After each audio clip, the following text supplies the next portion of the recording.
Vamos trazer agora Adriano Pires, sócio e fundador do CBIE, Centro Brasileiro de Infraestrutura.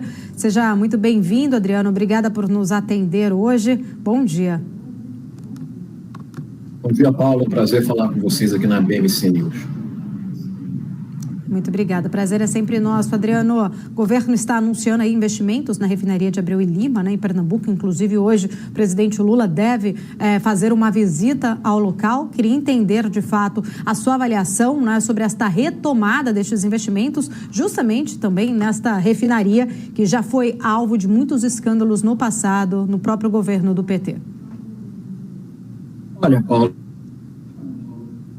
da Petrobras, isso não é uma boa notícia, porque refinaria dá uma margem baixa, e hoje a Petrobras tem como alternativa a investir em refinaria o pré-sal, e futuramente, com as licenças que devem ser dadas pelo próprio IBAMA, a margem equatorial.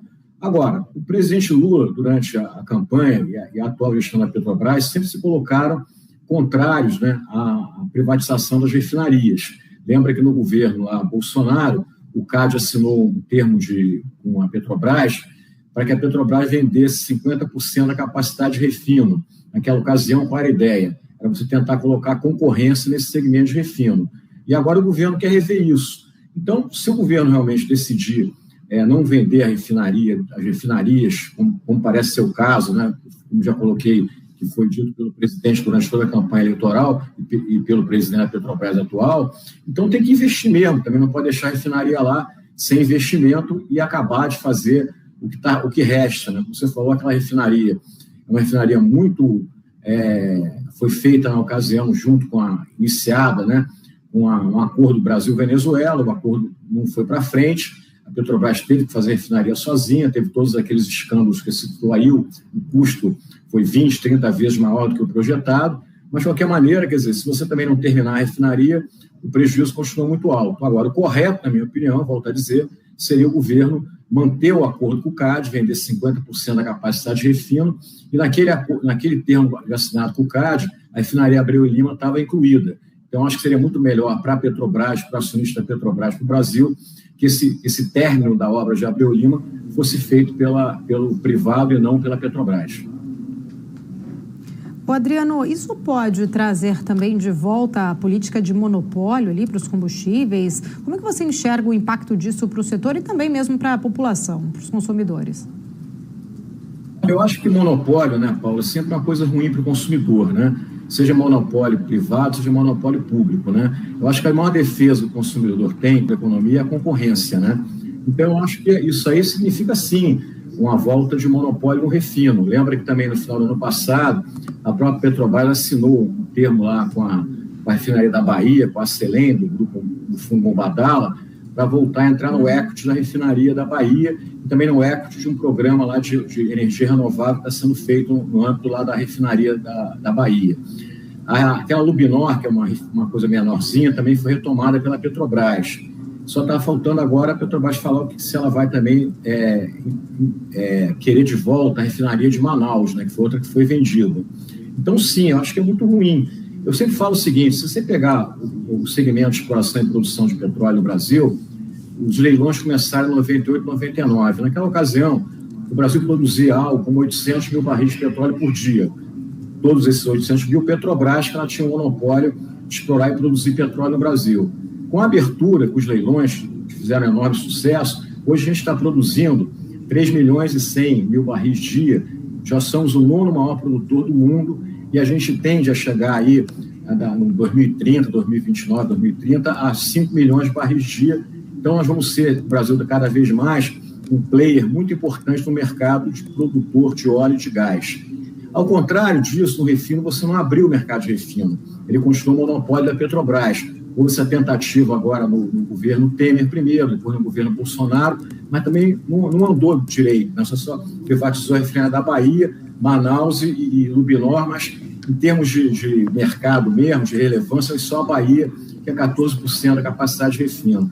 Então, eu sempre defendo o seguinte, se já tivesse aberto o mercado de refino para o privado, como o Brasil hoje é um grande produtor de óleo, provavelmente a gente não seria importador de derivados e já seríamos exportador de derivados, Eu acho que é isso, eu acho que aquele modelo que sempre vigorou lá na indústria de petróleo, o modelo do passado, né? Que lembra muito lá as Sete Irmãs no passado. Nem as Sete Irmãs seguem mais esse modelo nas majors, que é a empresa totalmente integrada do poço ao posto. Isso não existe mais. Isso é uma coisa do passado. As grandes petroleiras não estão mais integradas do poço ao posto. As grandes petroleiras se dedicam realmente a tentar explorar, produzir cada vez mais petróleo e gás, porque é ali que está a grande margem, entendeu, Paula? Então, acho que o Brasil está andando para trás quando ele volta a obrigar, né, a Petrobras a investir em refino, né? Quando, na minha opinião, a Petrobras deveria continuar na estratégia de olhar basicamente a exploração e produção. Adriano, muito bom dia, prazer falar contigo novamente. Eu queria entender dois movimentos específicos, né? O primeiro deles, e também divergentes, né? Se essa retomada de obra em Abreu e Lima e a possibilidade de fazer mais investimentos em refinarias, sinalizado no planejamento estratégico, inclusive da Petrobras, se isso acaba sendo um mau sinal para o mercado, mais por conta de um passado recente ou de todos os traumas que aconteceram no passado, ou é porque seria inviável mesmo, é mais fácil e é mais lucrativo para a companhia investir no core, né, que é a extração, que é o pré-sal, e não dividir o foco, e não dividir as atenções da sua produção ali, do seu trabalho especificamente, focar na expertise e não ficar tentando encontrar novas alternativas. É por isso que talvez o mercado não receba bem? Olha, eu acho que não adianta jogar para o passado, né? O passado passou, né? Eu acho que o segundo ponto da tua pergunta é que a gente tem que discutir. Eu acho que hoje não faz mais sentido a Petrobras investir em refino. Volto a repetir, refino tem margem baixa, refino é uma atividade industrial que pode ser exercida por uma empresa privada, né? Nos Estados Unidos, por exemplo, você tem mais de 120 refinarias privadas, né? Então, e o Brasil, quer dizer, e a Petrobras tem uma alternativa. Se a Petrobras não tivesse o pré-sal, se a Petrobras não tivesse um outro segmento, onde ela tem uma taxa de retorno muito maior, poderia até, tudo bem, vão investir um pouco mais em refino, mas não é o caso, entendeu? Então, você falou muito bem, o último plano estratégico da Petrobras, divulgado no ano passado, mostra uma volta de Petrobras investir em vários setores. Mesmo a questão do exploração e produção, em termos absolutos, no plano estratégico do ano passado, aumenta o valor, mas o percentual diminui, porque você aumenta muito o investimento em refino, tem também investimento em gás natural, tem também investimento em transporte de gás natural, tem investimento também nas questões das fontes renováveis, se fala muito aí da chamada eólica offshore. Então, a Petrobras voltou àquela estratégia de pulverizar o investimento. Isso me preocupa, entendeu? Me preocupa por quê? Porque na hora que você pulveriza, você tem que ter cuidado se aonde você está botando dinheiro realmente é o mais adequado para o acionista. Sempre lembrando que o nosso acionista da Petrobras é a União. Então, no final do dia, somos todos nós. É muito melhor a Petrobras ter um retorno mais alto, né, e pegar o dividendo, e aí sim o governo, ações majoritárias, usar esse dinheiro para o que ele quiser, para fazer política social, etc. Então, eu acho que a questão é essa. A questão é que, na minha opinião, hoje, não faz sentido nenhum a Petrobras voltar a retomar investimento em refino. Agora, se a gente olhar o próprio TCC assinado lá no governo Bolsonaro, ele também ainda deixa a Petrobras numa posição de liderança no refino, porque o TCC, quando fala que ela tem que vender 50% da capacidade de refino, mantém com a Petrobras as refinarias do Rio de Janeiro e de São Paulo, que é onde está o mercado. Então, ela continuará sendo o grande player de refino, mesmo atendendo o TCC. Agora, se realmente ela volta a investir e ela vai reverter esse acordo com o CAD, eu acho que é muito ruim para o acionista, volto a repetir, eu acho que é um retrocesso, a Petrobras voltando a um modelo velho, que é o modelo que eu já me referi aqui, do poço ao posto. Agora, também vou deixar claro aqui o seguinte, né? O governo Lula foi eleito democraticamente, e ele sempre falou, volto a repetir, que não queria privatizar a refinaria e está cumprindo o prometido. Então, não tem nenhuma novidade nesse caso aí, tá? Ô Adriano, isso passa de alguma forma um sinal de insegurança jurídica, de instabilidade regulatória? Claro que passa, Paulo. Lembra, vamos pegar o caso aqui do nosso vizinho, que está muito nos jornais, que é o caso da Argentina. o Milei, agora, no presidente da Argentina, quer voltar a privatizar a YPF, que é uma espécie de uma Petrobras da Argentina, né? Lembra que a YPF já foi estatal, privatizou, depois estatizou outra vez, agora quer estatizar outra vez, né? Então, isso aí, esse vai e vem, cria uma estabilidade regulatória e uma insegurança jurídica. Porque quando você agora, por exemplo, no caso argentino, ele quer privatizar a YPF, quem vai comprar a YPF? Pode ser um investidor especulador, e não um investidor realmente que pensa no longo prazo. Por quê? Vai que daqui a 4 anos o peronismo volta outra vez e quer outra vez estatizar a empresa. Então, esses vai-vens, essa coisa daquela frase famosa, que no passado, até o passado que é incerto, é muito ruim. Então, se você assumiu determinados compromissos em outros governos, é sempre bom você cumprir, ou então ter uma justificativa muito plausível para não cumprir isso, né? Lembra que quando o acordo com o CAD foi feito com a Petrobras, a ideia que era, como eu já disse aqui, era trazer concorrência ao mercado de refino. Monopólio não é bom, monopólio é ruim para o consumidor. Agora o monopólio volta a ser bom para o consumidor, agora monopólio não é mais, não queremos mais concorrência no mercado de refino. Então, essas coisas realmente trazem uma dificuldade, né, de você atrair bons investidores para o Brasil, e isso reflete, né, Paulo, em outros setores da economia, não é só no setor de petróleo, no setor da infraestrutura como um todo, que é um setor de investimento capital intensivo e de retorno muito de longo prazo. Então, isso aí não é nada bom, eu acho que volto a dizer, é um retrocesso.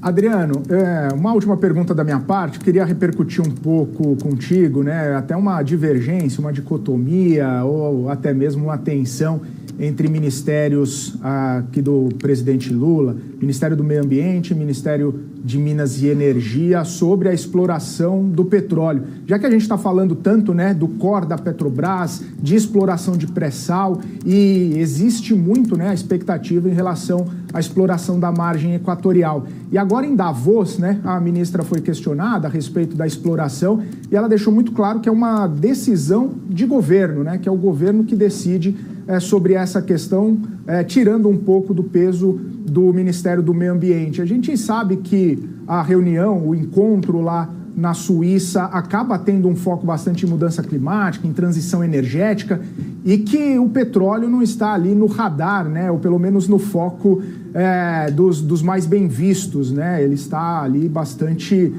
focado em ser substituído ou tentar encontrar alternativas mais limpas. E a ministra dá essa sinalização. Eu entender um pouco da sua visão sobre essa fala, talvez, e até mesmo sobre essa decisão de governo, né? Se o governo está fazendo uma movimentação mais buscando alternativas, refinarias e outras questões, até mesmo eólico offshore, para tentar limpar a energia, essa decisão de explorar a margem equatorial estaria talvez dentro do perfil, ou apenas seria um foco ali, né, de discussão e de tensão entre os ministérios que estão se mostrando talvez antagônicos? Olha, eu acho que a margem equatorial, explorar a margem equatorial é uma decisão correta. Eu acho que a gente não deve deixar essa riqueza embaixo ali do mar, né, porque inclusive ela vai gerar muitos benefícios, né, para a população local. Vamos combinar que o tal Arco Norte, que vai do Rio Grande do Norte até o Amapá, região mais pobre do Brasil. Então, aquilo ali vai gerar royalties, vai gerar empregos, vai ter investimento que pode melhorar muito a situação social daquela região, né? Se o dinheiro vai ser bem aplicado, é uma outra história, mas você vai ter recurso para isso.